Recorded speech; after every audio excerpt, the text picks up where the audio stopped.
in the background I got going on. There we go. Hi. I saw income. You can hear me? How are you? I'm doing great. Now I'm on here with you. I'm great. Well, it's good to have you here. I did a little introduction. I don't know if people could hear me or not because my sound was acting crazy. So I just unplugged everything, all the little equipment I got here. So I unplugged everything so we can hear each other. So we just got past the 18th year of the Nicetown Give Back. So amazing.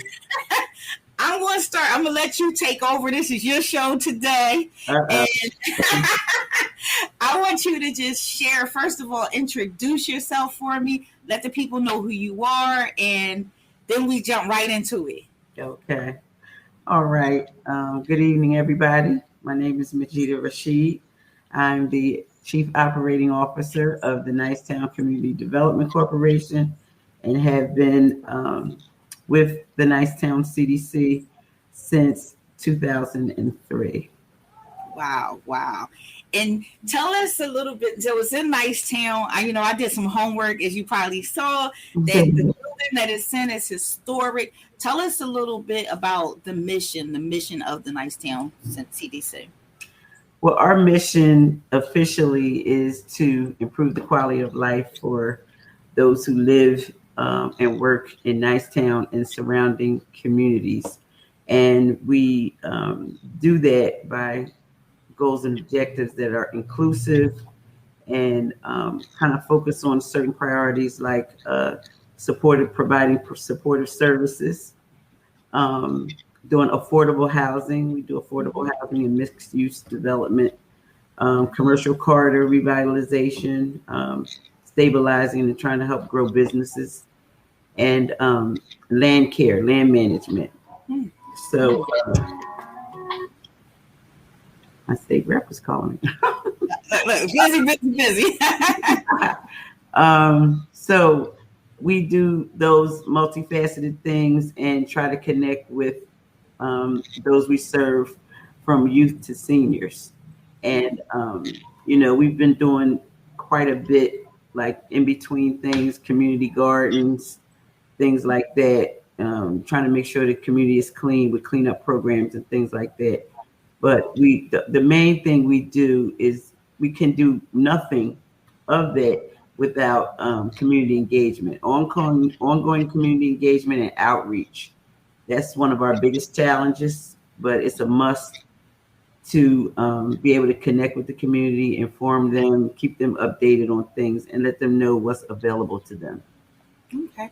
So as far as some of the programs that's available to the community, where would you start if you are in an interview with me, of course, and I know nothing about the CDC, right? So what would you say, like, okay, someone who came in, they needed help, what would be the first program you introduced to that for the no-brainers? The first program I would introduce more than likely would be our NAC program, our Neighborhood Advisory Committee program, which is basically a program that provides it's the community part, it's the community aspect. So all the outreach, all the cleanups, recycle bins, food distribution, everything that has to do with community, RCOs and things like that, it comes through our NAC program. So that's kind of comprehensive, and it'll get you out there in the mix, and you can find out what the needs are, what people's needs are, and communicate those things and keep the community engaged. Right. So when someone, like, let's say someone wanted to get involved, they wanted to be a part of the Nicetown CDC, they want to come back and, help out, contribute in any way, what would they need to do to be a part of it? Well, it's interesting that you say that, because our NAC program, we have a neighborhood advisory subcommittee that's actually a community elected group of people. They're not necessarily a board, it's still a subcommittee, but they act in an advisory role to the Nicetown CDC. So most of those people are people from the community that are nominated by the community, and whatever they already do, they bring that to the table and join with others, and they all work together to make a difference in the community. So if people want to, if somebody wants to really get involved and make a difference that way, they can do it that way. But of course, we're always looking for sponsors and people that are out there that can help us get the work done. So it depends on what we're doing, but we're always, looking for people that are really interested in being actively involved in the determination of the community. Okay. So what happens, in the background here? I know I think a lot of us know what happens in the forefront, but I want to talk more about the work that's being put in the back end, because when you see people come through and they're like, I put an application in and I ain't hearing nothing from nobody. And we know, and I've been there and I'm like, oh my God, how do y'all do this? So you can talk a little bit about the staff, the people that work there, and the hard work that they actually put in. Oh, wow. Our staff is phenomenal, because a lot of times, because we have so many programs, they have to get the word out about them, and we also have to manage them. So on the back end, like you said, we have to make sure that all our ducks are in a row in terms of keeping those programs running, invoicing for those programs, and things like that. And you wouldn't believe, sometimes we get so busy, we are too busy to even invoice for the work that we've already done. Right. So our staff is really good at that. And for example, right now we're doing phase 4 rental assistance, which is pretty busy. And there's an ebb and flow to it. So sometimes you might get a whole wave of people, and then you'll have a little break in between.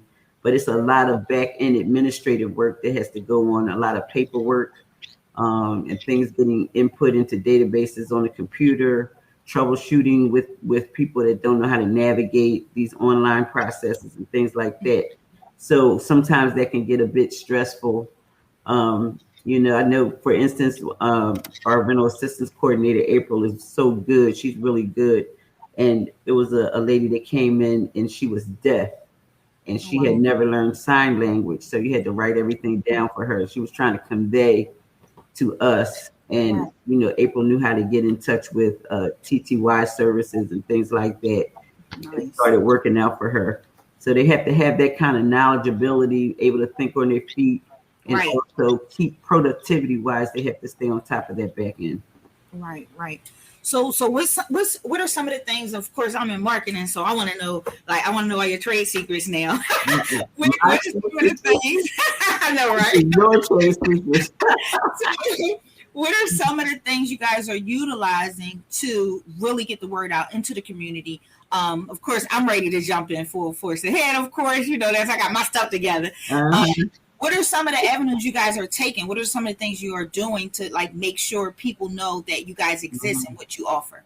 Well, we do a multifaceted approach to outreach. So we do door-to-door canvassing with door knockers, which we prepare door knockers, and that's updated on a regular basis depending on what's going on.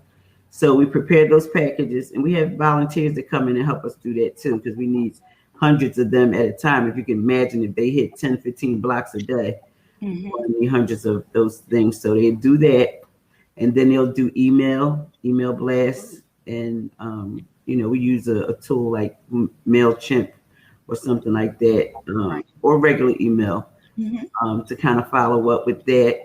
And then we do telephone outreach, which surprisingly enough is the favorite for people that receive a call from us. Wow. It's almost like a wellness call. We call them wellness checks.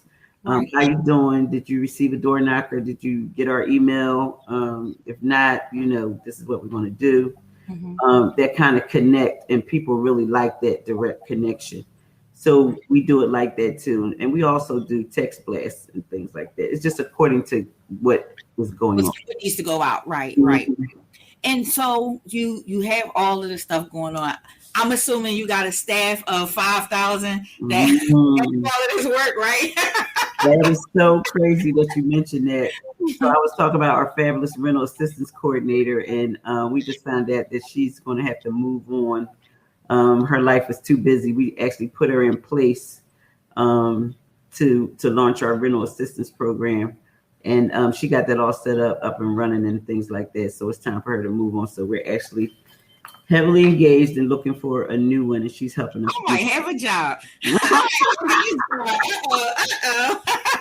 Yeah, we're looking for a new rental assistance coordinator. So, no, we don't have big staffs. I mean, our NAC program, for example, has 4 staff.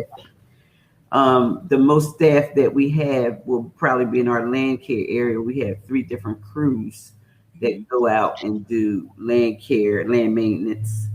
So it's probably maybe about 9 of them.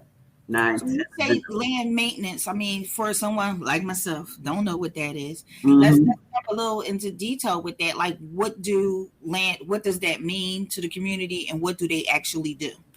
That's a great question. Actually, what land care does is multifaceted. We have 3 different contracts. So we have what they actually do. A lot of times you'll see these vacant lots all over the city with the little fences around them. Mm-hmm. So sometimes they don't have fences, but what they do is they clean, cut the grass, and maintain those lots. They get cut twice a month, which really isn't enough, but they cut them twice a month. So right now, I think we're managing maybe about 650 vacant lots in northwest Philadelphia. Wow. And we started out with a small group of them, and then we kept growing and growing. So we've done, actually, those contracts are really our most lucrative contracts, and it allows us to train local residents that are interested in land management, getting them certified, OSHA trained, and things like that. And they're able to maintain these lots and things like that. It's not easy work. It's challenging work. Awesome. We keep people employed like that. Absolutely. Speaking of keeping people employed, of course, I was there eavesdropping. So I heard about another program, and I wanted to see if you could talk about that a little bit, where, some people can come out in the community and get paid to really just help out, if just pay for a day or something like that. I know I'm messing up. So you can talk a little bit about that to those who may be interested.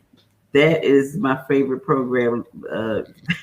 People wonder why, but that's our same day work pay program. And basically, those people who are interested in helping us keep the community clean, and we only do it once a week.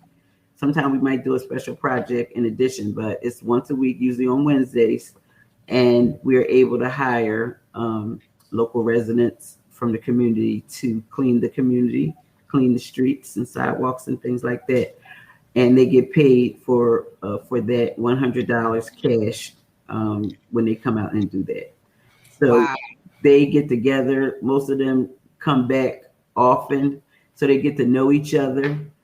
They get to know the community. The community, oh man, they love them. They see them coming with their, all their equipment and stuff like that. Right. And they're out there telling them, bringing them lemonade and all that kind of good stuff. Wow. And now this year we're able to hire younger people. So we have some younger people working out there with us, and ladies too. The ladies are getting ready to take over. Nice. Some young ladies are out there doing that, and they everybody gets along very well. So it's our, it's one of our best programs. And what's the range in that? I know I heard you talking. Look, if anybody y'all know I'm an eavesdropper. I just follow her around and listen. Wow.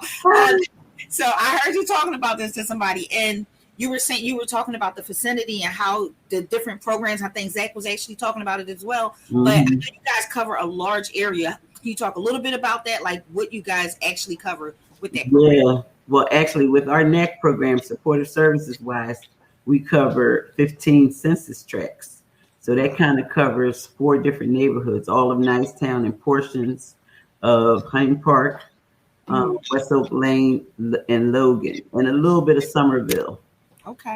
So it's actually all of Nicetown and 4 other neighborhoods, but that's a huge area for supportive services. So that's why we're always looking for volunteers to help out with outreach. In terms of development, we're a little bit more concise, and our boundaries kind of extend from the other side of the Wayne Junction, which is at the top of our area, and that's Berkeley Street, to Lindley Avenue on the other side, and then on the south side, going going south, where we stopped at Broad areas on the Broad Street being our natural boundary. So it's kind of a big area, but actually Nicetown is one of the smaller neighborhoods in the city. And a lot of times you'll hear Tioga Nicetown, Tioga/Nicetown, or Nicetown/Tioga. And Nicetown is really a smaller neighborhood, but the way we address needs, it kind of extends us, outside of Nicetown. Yeah. Oh, y'all get around. I hear about y'all all the time, so I know.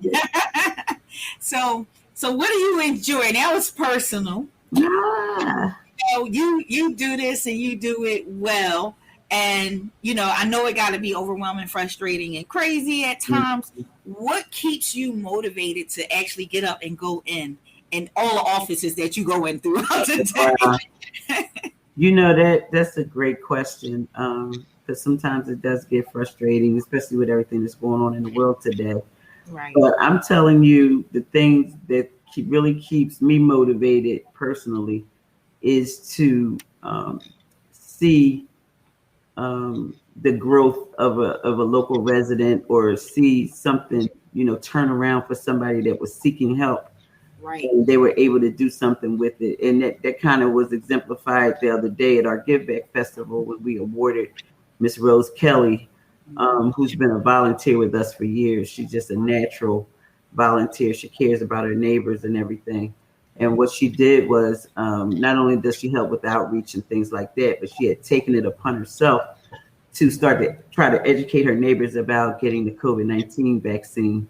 Wow. And she didn't really know how to utilize online processes and things like that. So she worked for a couple of weeks with our NAC coordinator, Solomon Williams. And he was able to, and it took a lot of patience, but he was able to teach her how to go online and sign people up and things like that.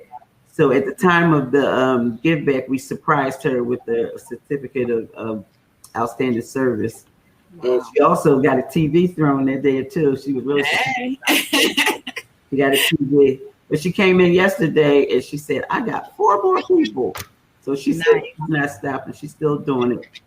And things like that right there really, really, it excites everybody. You see progress, and you see how you were able to help someone, right, and grow, and and they can grow in their capacity. So that right there is the kind of thing that keeps us motivated. Awesome. So you mentioned sponsors and how these programs work, and I think a lot, I have arguments with people all the time because I grew up in the CDC and I know how it works. So one of the things, different sponsors, donations, things like that, if you could talk a little bit about how because a lot of people think, oh, they just get money from the city or they get money from the state. I know it don't work like that. So if you could talk a little bit about that so we can, address my arguments here so I can win. Well, you'll probably win because it is hard work and people really don't understand process, because we're a nonprofit basically. So one of the things that you have to, we've been taught as a nonprofit is to not depend on grants, governmental funding as much as you can. So over the years, that's why a lot of things we're contracted to do.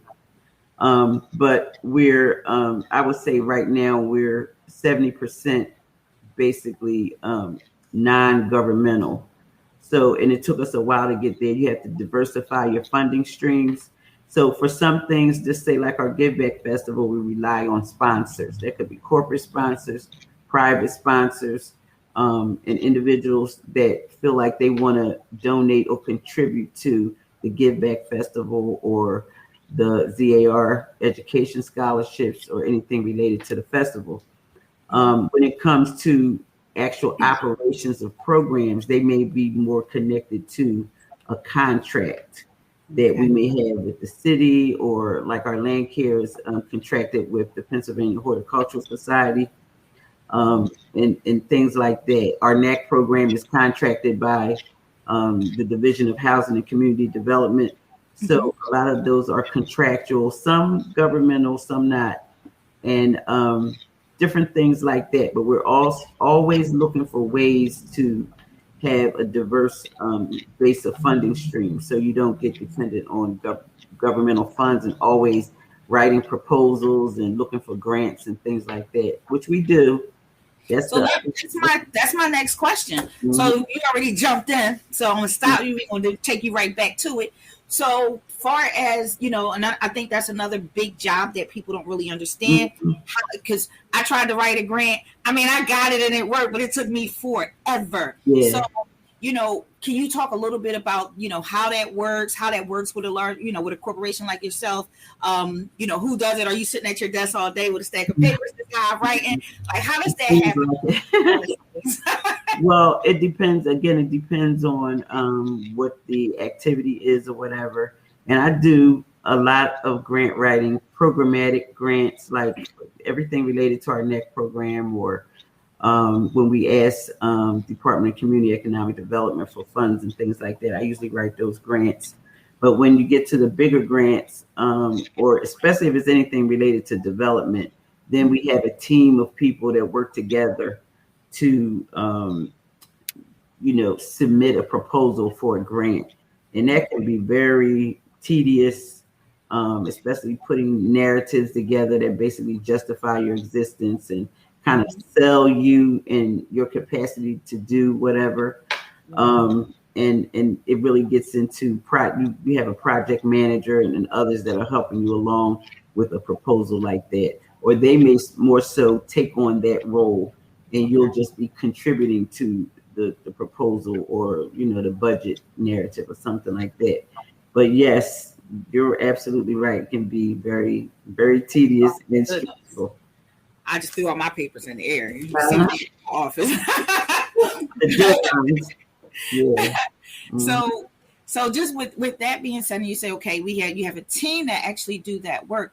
You don't have time to do anything. So, but I know I did my homework.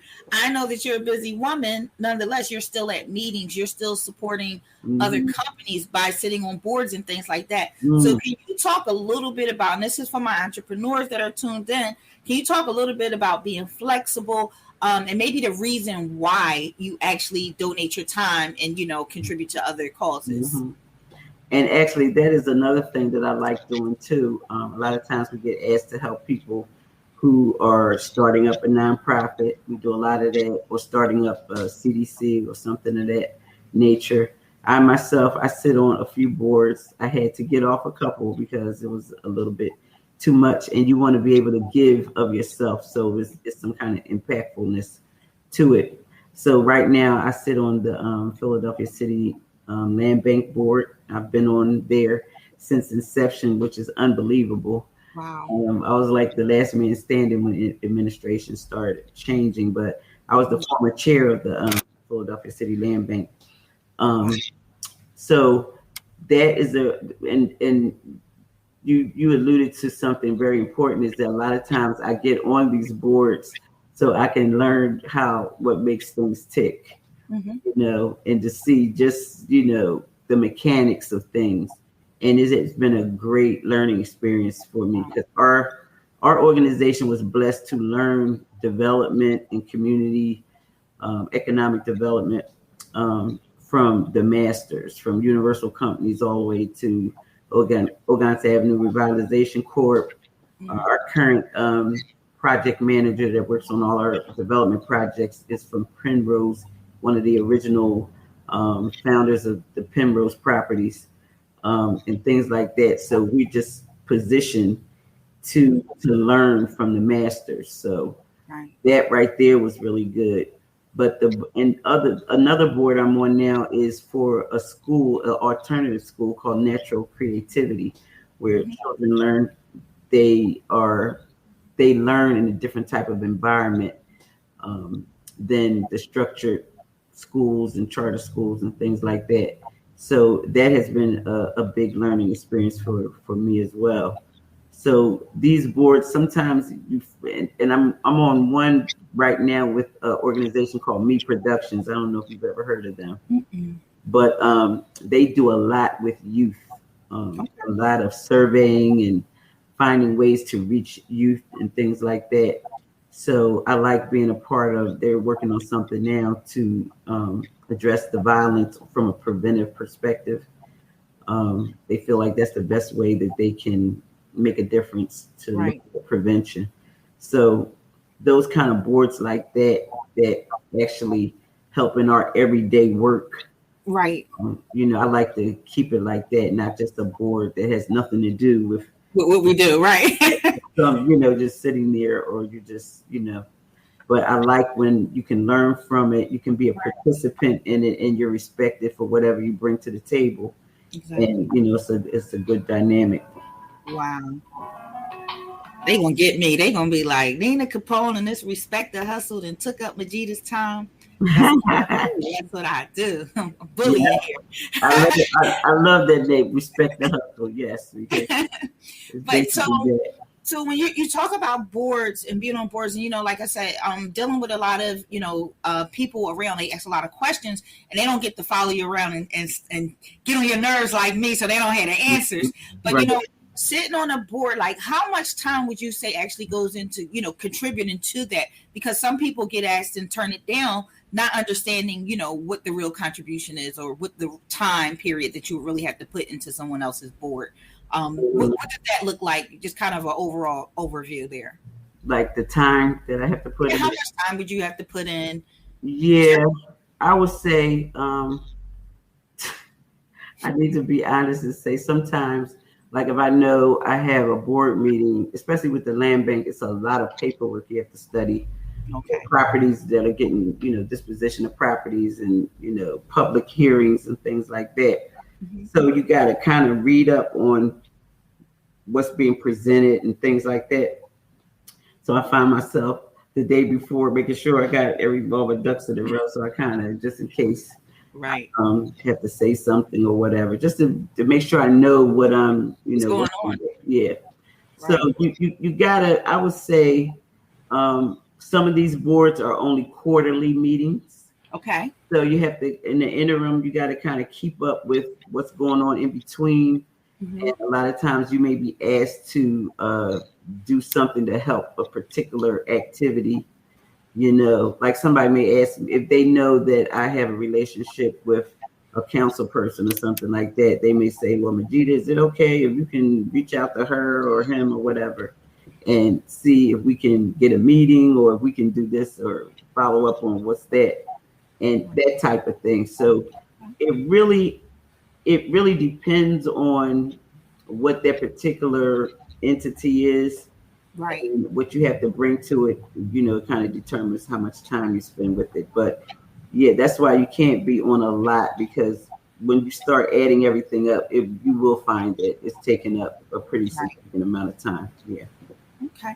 Now I wanted to ask you, I got 10,000 questions in my head I've been holding all week, right? So we're running into town. Don't worry, they'll cut me off. But I wanted to ask about just networking. I know one of the big things with business, period, any not whether for-profit or nonprofit, you mentioned dealing, getting with the council people, the politicians.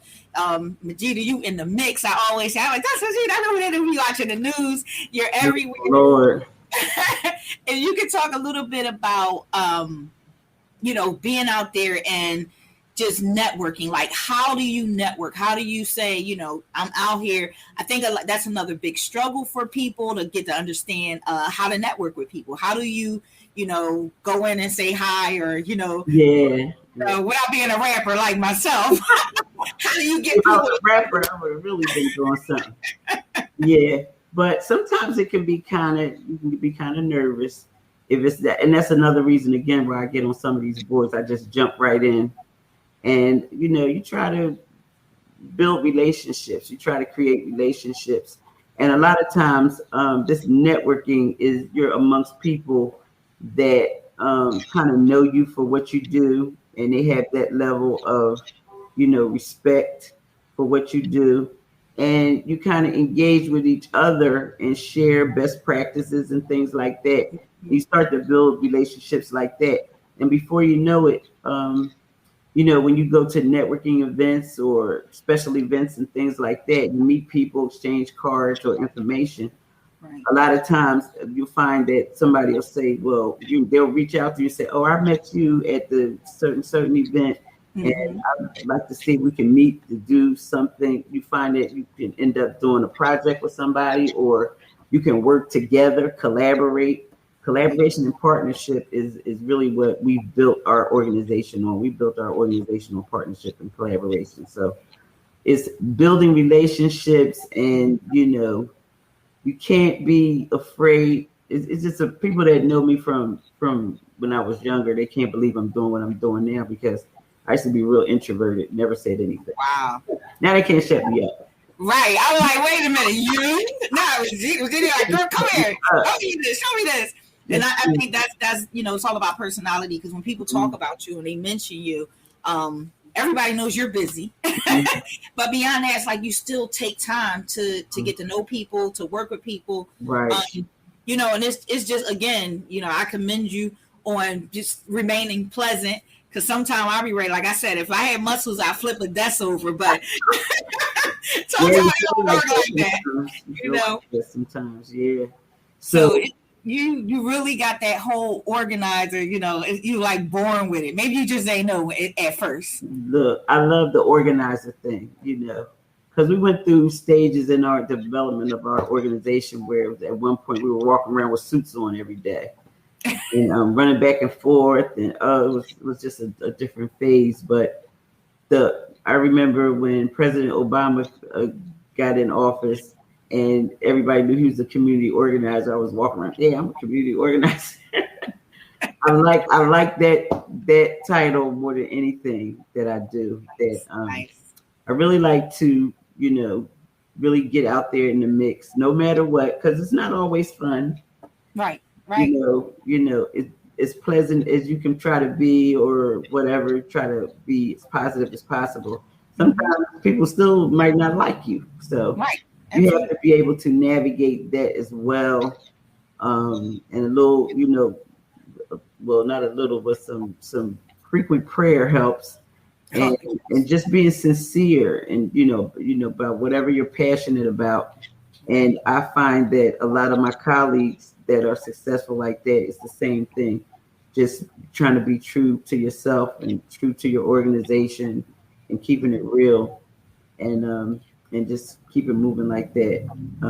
I think that's a good base to listen. I've watched you work, and I'm honored because I see that you deal with you talk about diversity and bringing people into work and volunteers.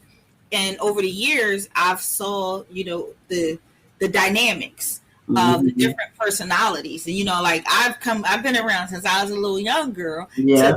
To, being a business owner, entrepreneur myself.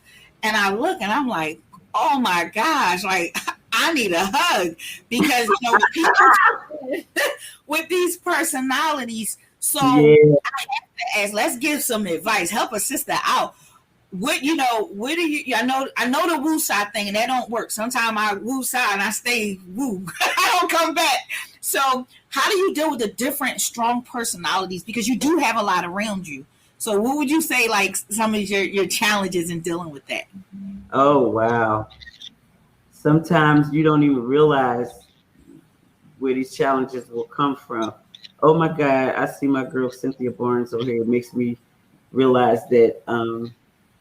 Like I was saying before, you learn from the best, and you try to associate yourself with people that are honest and trying to really make a difference in the community, and also representing the community. A lot of times you're representing the community, and you want to do that as honestly as possible. So those are some of the challenges, but when you have colleagues that have like-minded colleagues, and you learn from each other big time. I've learned so much from my colleagues and those that I work with in the community. I can't say that enough. And it keeps you honest. And it's like a support system for those of us that are doing this. So that's another network right there. It's a support system, and we encourage each other and, things like that. And that's been a real blessing, to what I do every day. Absolutely. And I mean, just being in a community where you are, you're on the strip. and I call it the strip, right? So yes. I mean, location is everything, and it's a great location, but nonetheless, it's a busy space. I mean, I remember calling you one day because I was watching the news, and I was like, "Oh my God, that's my family. Are they okay? I check on them. What's happening?" So, I mean, with the day-to-day operations and things going on, and with what happens outside the office, how do you deal with that? Because I know that could be, you just kind of create fear in us, and different staff. How are you dealing with that? Well, are you talking about like just what's going on? Violence, the bomb threats. I mean, it all goes down sometime. And like I said, I find out like, oh my God, are they okay? We need to take in some fumes and get them. Like people call us a lot. People call us a lot when they see, especially if they recognize the area. Right. Yeah, we're just thankful that we really not have any incidents, but at the same time. Just about everybody with the Nicetown CDC has experienced violence and murder. Our CEO has lost 2 sons to senseless violence. Our chairman, he just lost his son a couple years ago, and it urged him to form an organization called Black Male Community Council of Philadelphia. So most of us that are on the board of the Nicetown CDC or staff have all been affected in some way. And, lately it's just a lot. It's like almost every turn when you wake up in the morning, you just pray nothing's happening, but then still you hear it. And lately you've been hearing on the news, Nicetown, sometimes they put Nicetown Tioga together. And it's like, this one got shot, 15-year-old, this one and that one. And that keeps hitting us every day. It's hitting you. Sirens, reports. And it's traumatic. It's traumatic to those we serve, the victims, and those of us that are out here working. So it's just, again, we almost have like we seek refuge in each other and look to each other to keep your head up and keep working. It takes a lot to keep working in the environment. Sometimes you feel like you're not doing anything, or what else can I do? We need to be doing something else. Right. And so it's what we like to do too. And we said this a lot at the Give Back Festival this year. We want people to know the good works that are going on. It seems like all of this death and dying and traumatic things, but there are people out here doing some fantastic work with youth, with seniors, with the community, trying to make a difference, trying to protect what's ours, in terms of any kind of gentrification and stuff like that. Amazing work. And I'm talking about people that are working hard. So it's good for the community to know these things. And most of the time they're not aware. So again, that's the importance of the community engagement and outreach. Yeah, getting that good word out. We need to hear some good news sometimes. We really do. And I think it's important. And that's why, you forced me, because I'm going to just blame you, to add this community conversation with Nicetown to the segment, of the Respect the Hustle. Because what I want to do is work alongside you to get the people, who we know need recognition or need to get the word out. I mean, because doing videos or doing lives like this, we're reaching people and we can resend it out and say, hey, I don't have time to talk, but check out this video. This is what we do. This is who we are. Because I think it's important. Again, like you said, I met so many people at the Give Back where I'm like, oh my God, I got to get these interviews going like yesterday. And so many people. Right. And I think it's important that information share, because again, I had to start it with you because I say you are the hub and the connection to this community and far and wide, because so many people know you. Like, I'm out in the Southwest area, but they like, ain't you the girl from Nicetown? I'm like, that's not. So that means we're reaching people all over the city, and it's just bigger than Nicetown. So that, that impact is huge. And, people, I seen them come by to donate, just giving stuff. We like, what is this? What is this? So that's huge. And I just, like you said, for people who are out there, like I said, I met maybe 10 people that I need to get on like yesterday. Oh, wow. That's an interview so people can know that they exist, because that's the struggle. Because you guys are not only a community center, but you're also counselors. I take that and separate it sometime, but I'm sure people walk through that door on their last leg, Absolutely. Just feeling down or at the end, so before we go, I have to ask, how is that? How is it dealing with the emotional side of, people coming in, because you're the community center. You're where we all, this is it. I have to go in and see if they can help me. Yeah, that can be a challenge as well. We've had coordinators over the years, and they all still come back, and we're still good. And I remember one coordinator we had that she was real attached to these seniors, and something had happened to them. She realized something with them, and she was just crying at work. I mean, it can take you there sometimes. Absolutely. A lady called on the phone the other day, and she was calling for rental assistance, and I said, "Well, April's not in today." "Oh, I'm supposed to have a 2:00 appointment with her, and my landlord is getting ready to do this and that." And so I was like, "Okay." So I looked around and I said, "Are you gonna be able to take this lady?" And they said, "Yeah." And I got back on the line and said, "You know what? You can come on in. We're gonna help you." And she was so, oh my God, she was so happy. Even when she got here, she just kept saying it over and over. So if it's a possibility that you can kind of go the extra mile sometimes, you have to, because it could be you. You imagine yourself, never, for the grace of God, it could be any one of us. So we try to, even though I'm telling you, it could be a real test with COVID going on. Put on your mask, and sometimes people don't want to wear it and all like that. But we try to do everything and make it's us here, this family. Look, put your mask on, do this. Let's do this together or whatever. Right. And work your way through it from that perspective. It works most of the time, and sometimes it doesn't. But that's just the way we try. I try to make sure we treat people the way we want to be treated, but it can be very stressful and emotional at times. I'm sure it can be challenging. Just kind of thinking about it and the different things that, right now are going on with the housing. So I'm going to take this last 10 minutes since I see this clock flashing in front of me.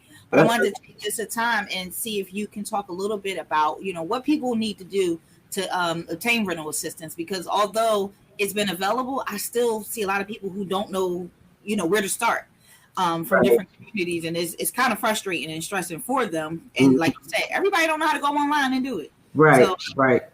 For the most part, I like to say that we're hand holders here. As far as our NAC program is concerned, we're hand holders. So most people can go online and complete rental assistance application. Some people can't. So those that don't, they're the ones that call us and they say, "I try to do this, I can't do that. Can I?" And you make an appointment with them. So basically what they have to do, if they're having issues and they need some assistance or help, they can call us. When they call us, you have to make an appointment. We're booking appointments now for late September. That's how many people are calling for appointments right now. So they call, make an appointment, and when they come in for their appointment, when you talk to them about their appointment, you tell them everything they need when they get here. So because if there's anything missing, you're not going to be able to be seen or your application won't be processed. So that's pushed a lot. And then when they get here, we try to walk them through and let them see what we're doing in the computer. Loading up documents, leases and things like that.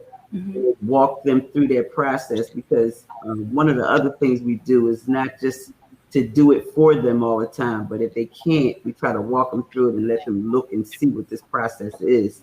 Right. So they can check the status. They don't have to come running to the office every time they want to check something, although a lot of times they do. They do, right? They're coming. But you just encourage them to, and they feel so much better when they start inching along and they see that, okay, I can do this.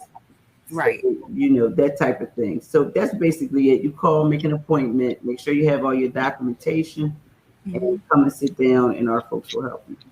Nice. Did I burn you out? I feel like I did. I got you. I'm going to get you. I'm gonna bring my co-host in for a second to see if he have any questions. Mr. 3.0. Ah! How you doing? How you Me? doing? What's going on? Can y'all hear me? We can hear you. Yeah, we can hear Do you. Okay, how you you have doing? any questions? I do want to say I don't really have questions. I just want to say that I really do applaud you for all the hard work that you put out there. I have family to live in that neighborhood of Germantown. I had the pleasure of doing a lot of work for you as well. You may not remember me, but I'm the computer tech. You Yeah, know, Yes, I dragged him along. Yes. I got my first one-on-one computer tech lesson in your building, and you can't tell me I'm not a computer tech. But again, uh, I definitely applaud you and appreciate all the hard work that you're putting out here in this community. I look forward to more. You will see me soon because I will be out to help you out with some of your projects that I heard about since I've been on air. we need you. And oh, no problem. You already know. I mean, the last time I met you, you said some things to me that actually stuck to me. And I really acknowledged some of the things that you were teaching me as far as like how about growth and different things as far as networking. And now I feel like I am definitely a networking machine. And I just wanted to give you your flowers, Miss Lady. That's all. You know, you Oh, my auntie, though. I call you auntie. You auntie. that is so wonderful. Thank you so much. I really appreciate Thank you, Jay. Thank you. So yeah, so it's like, people get to know you, they get attached, you become everybody's family. They be like, oh yeah, that's my auntie, that's my cousin. Like, well, that's my mom, so I don't know y'all. We don't know y'all. But just thank you for everything that you do. I mean, that's sincerely from my heart. And of course you inspired this entire segment that I'm gonna start to do. I'll probably come do some lives there as well, just because it's easy to do, and we can really get people and like really get the word out, because I think that's the big important part right here. That's the mission, to really get the word out, not just what the CDC does, but the surrounding community, different programs that work with you guys. So definitely, I know you want to get some shout outs. I feel like we should get hood now, get some shout outs to some people. But definitely a shout out to all the staff at the Nicetown CDC, everything that they do. You guys are amazing. Again, I sit in there and my hair turned gray just sitting there like, oh, I don't know how they do it. I couldn't do it.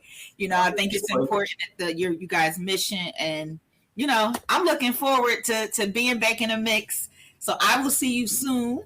I thank you again for being on the Respect Council. And I'm gonna send you all a link so you can post them up. Let everybody know you famous now. Oh Lord, Solomon gonna have a good time with that. Absolutely. So thank everybody for tuning in this evening, and it's been a pleasure having Sister Majeedah on the line with me.